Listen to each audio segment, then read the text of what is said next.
Greetings once again, all you pirates on the high seas. Duuz-Diz-Din back again with One Piece. Previously, after making his way back to the Kamabaka Queendom, the hideout of the Revolutionary Army, Sabo takes Ivankov and Dragon aside to tell them, and only them, what happened on the sacred land of Merijoa. The operation to rescue Kuma as well as destroy the food storages of the celestial dragons, as well as declaring war, yada yada yada, seemed to be going pretty well, all things considered. Lindbergh was freeing the slaves, Kawamatsu and Morley engaged with the admirals, Sabo infiltrating Castle Pangaea to hunt down Kuma. We saw that the members of CP0 who were previously CP9 members weren't really getting involved because, you know, we even got the parts that Sabo wasn't present for, such as Vivi kind of chastising,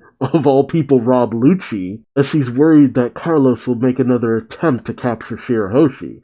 We know that doesn't happen, but we know worse things happen. We also saw it the moment that Cobra dismissed Chaka and Pell to go look after Vivi, as only Cobra was allowed to go and see the Gorosei, the five elders. The question also becomes, where is Chaka and Pell? We know where Vivi ended up, but did Chaka and Pell make it out okay? Still so many questions. What was Bonnie's involvement? She was after Kuma as well. And how does Wapple get all tied up in this? Questions abound. Now let's get some answers, shall we? An amazing color page of all the quote-unquote ladies of One Piece, depending on how you feel about certain things in terms of Yamato. You know, but great stuff. Nami front and center. I love Robin holding on to a scared koala. Naturally, Tama riding on the back of Yamato. Perona, Carrot, love the... And she has a Zeus floaty too. Boa Hancock, Shirahoshi. I love that Bonnie's biting into one of the fish that's swimming alongside them. Mancherry, Rebecca, Tashigi, Reiju. I originally wanted to say that this was all the female allies and members of the Straw Hat Pirate, but then Sugar and Ulti are here, which is so weird. And Sugar always gets more attention than Monet. Man, I remember when Monet came out and I was just like, she's so cool, she has such an awesome design, and then she died. I wonder if these are all the popular female characters in One Piece. That's what it is. Again, mileage may vary with Yamato. Regardless, let's jump in, shall we? Alright, chapter 1084. The attempted murder of a celestial dragon. Right, apparently there was an attempt on Charlos's life. They have the narration, inside Pangaea Castle, on sacred Merijoa, we see several knights being taken down by Sabo and his mighty pipe. And as he finishes battling, out pops Bonnie, saying, "Are you Sabo?" Sabo turns, ready to fight, only to be like, "Huh? Jewelry, Bonnie?" And Bonnie says with a smile, "Good, we can skip introductions. I think we're after the same thing." Okay, so they do know each other. See, that was the biggest deciding factor in terms of Kuma, whether or not Bonnie and Sabo knew each other, or at least had some idea of who the other person was. I mean, the revolutionaries must know Bonnie's Kuma's daughter, especially in terms of how Vegapunk acted towards Bonnie. I'm just so curious about the relationship there. And then we have an announcement over the loudspeaker of Pangaea Castle.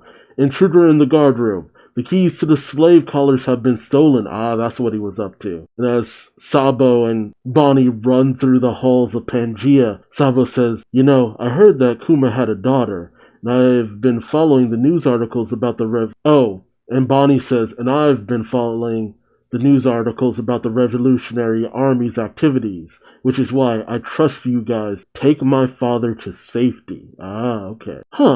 Weird. It's almost like Sabo makes a motion and out pops one of Karasu's crows. As Sabo says Karasu says here through one of the soot crows. I mean, I guess it makes sense to a certain degree that maybe their powers are very compatible. Soot, fire, makes a lot of sense.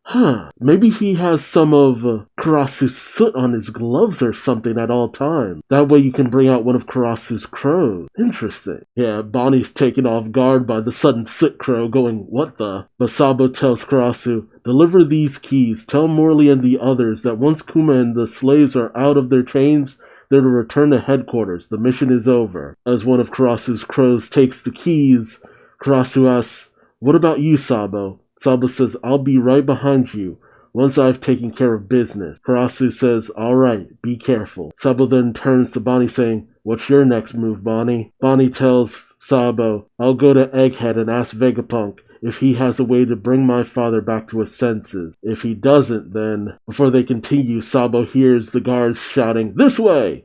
Sabo takes Bonnie and hides up in the rafters as the guards pass under them saying, that's strange, I know I saw someone. There are even fewer guards for this tower than before, and it's already way too large for us to cover. What, you don't know? When people go missing, it's usually because they saw it. Another one says saw it. Something they shouldn't have. Like what? The lost chamber. Shh, don't say it out loud, even as a joke. And Sabo hears all of this. So that's what made Sabo investigate. And that's where he saw it. Meanwhile, outside of Pangaea Castle, Bonnie thanks Sabo for the save. Sabo then tells Bonnie, Egghead's in the New World, but here we're headed to the sea in the opposite direction.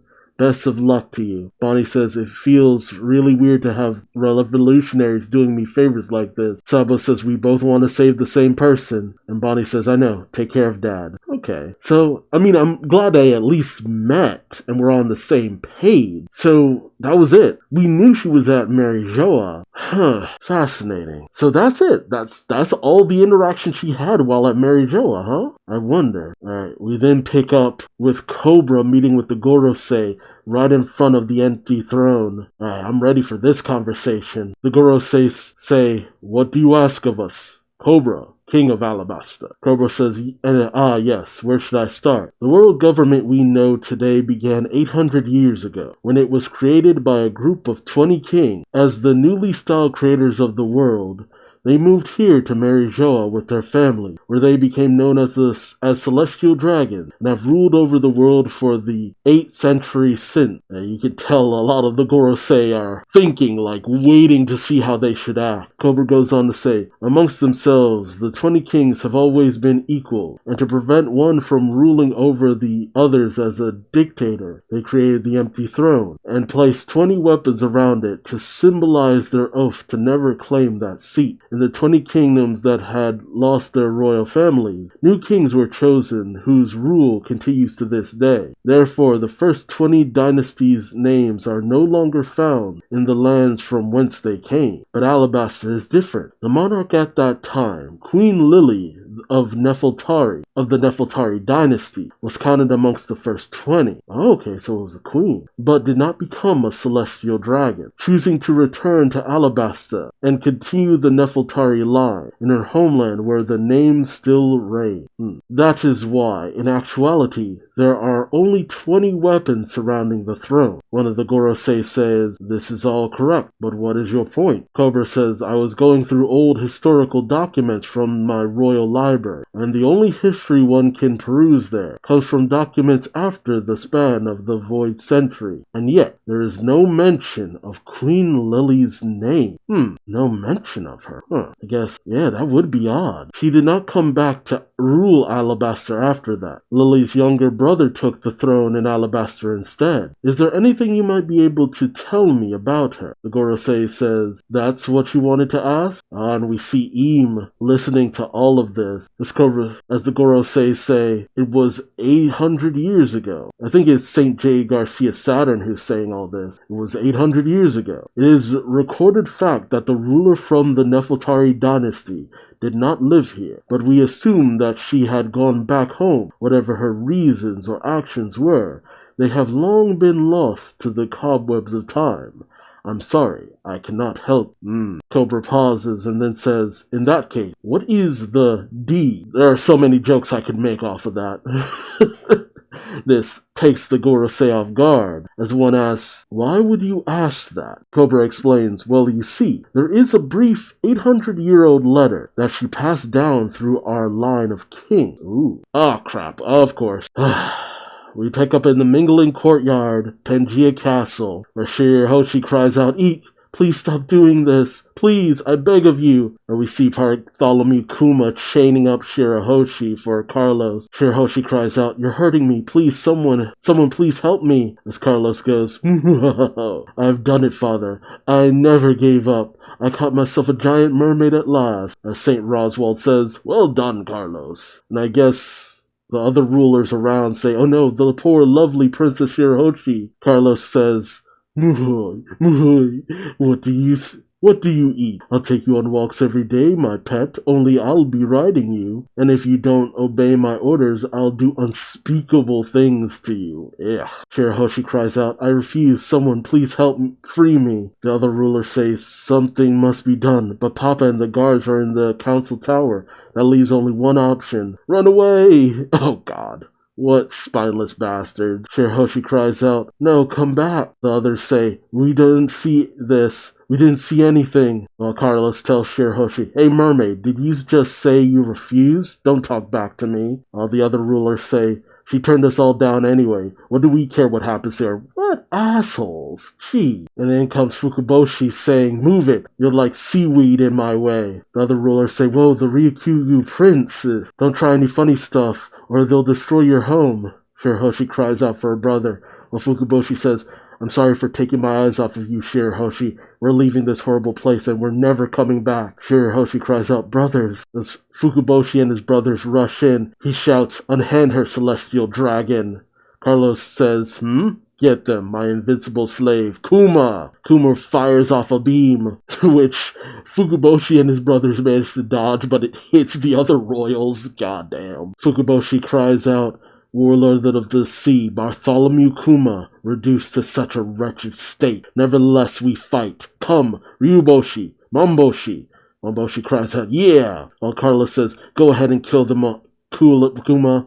Just pay enough money and every royalty will let us get away with it, especially measly fishmen. Rebecca and the Tantada come rushing in, calling out for Shirahoshi, while Shirahoshi cries out for Rebecca. Leo says, it's that guy again, Rebecca. While Rebecca says, how dare he. Don Sai says, hey, Mosgard, can I do it this time? Mosgard says, be my guest. I'll take full responsibility for the outcome. Oh, this is the attempt on Carlos's life. Mosgard then says, but not you, Fukuboshi. Royalty, stay back. As he jumps right in the way of Fukuboshi's attack, much to the shock of Fukuboshi. Carlos then says, Mosgard, there's a price to pay for whacking me earlier. Kuma, kill Mosgard.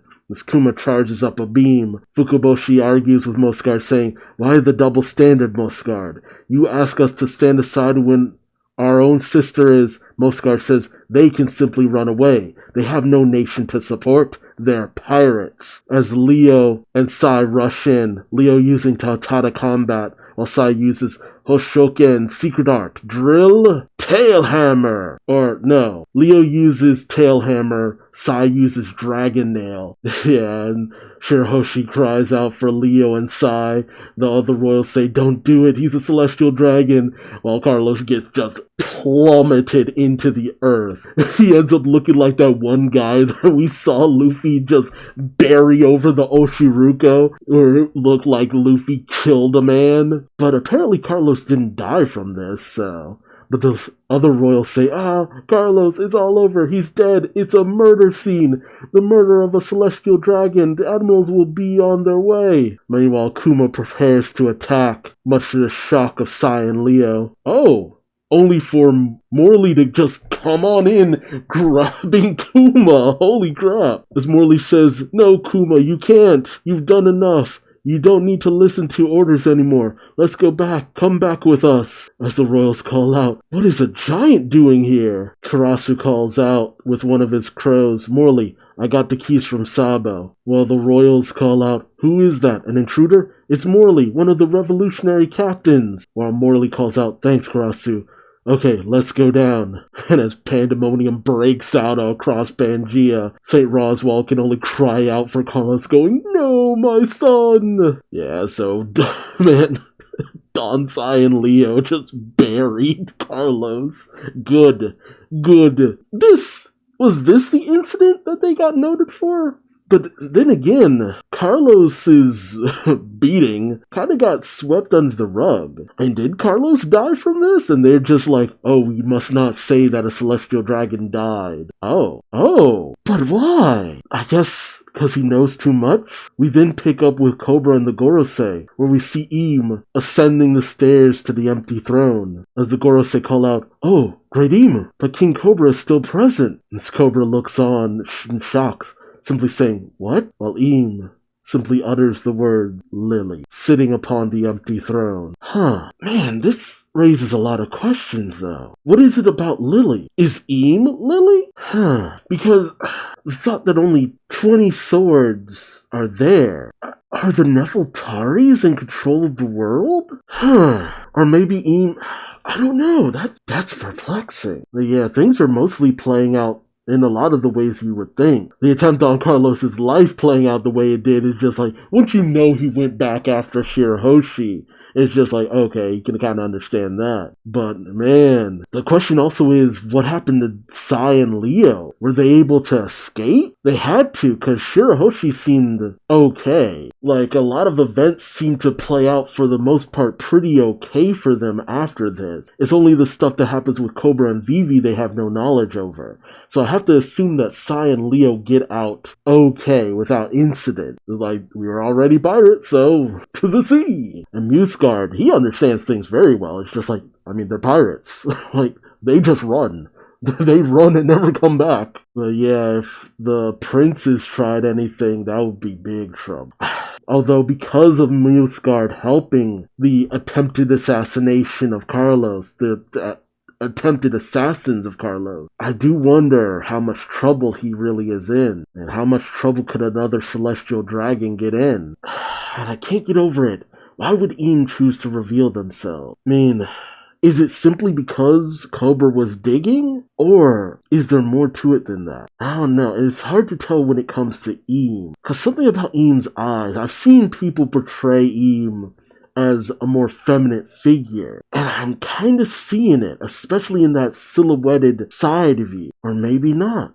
So many questions. Well, let me know your thoughts in the comment section below. It feels like this is a situation where Im told Cobra a whole bunch of things, and then bam, took Cobra out. And then Saba was there to basically learn everything. So, maybe Im plays themselves? Or maybe, I don't know. It's really hard to say. So again, I want to hear from you, but also remember to subscribe for more One Piece so you don't miss out on the next one. And until then, I've been Duuz-Diz-Din. Thanks for watching, and I hope to see you next time. Take care. Bye-bye.